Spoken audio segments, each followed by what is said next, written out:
Narumpayu Neoskum, ka channel ng Daki Padba, Kabriyo Nyotar.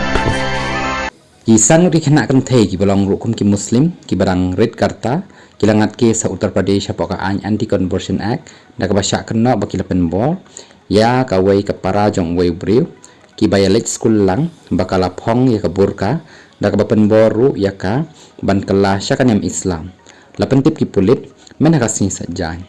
kani ka di ka belajar ka khat trip nai bakhat ar pusan tang balami perthei tang hadin bau henmen jangan ni kena Hindu bakhan reus nem karta ula ujor ha Bilari police station jangka Moradabad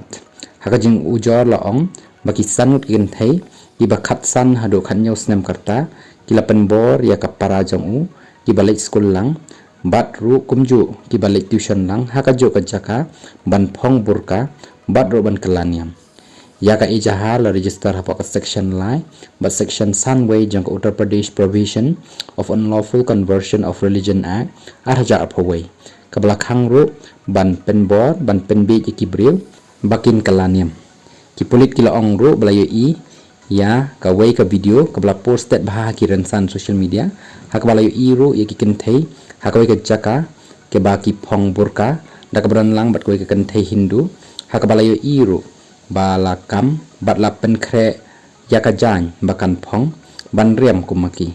la shem bakani ka kanthei kadai ka bamut ban let chakawi ka restaurant tambakani ka kanthei Hindu dakabating ya u henmen jongka kala phong yakani ka burka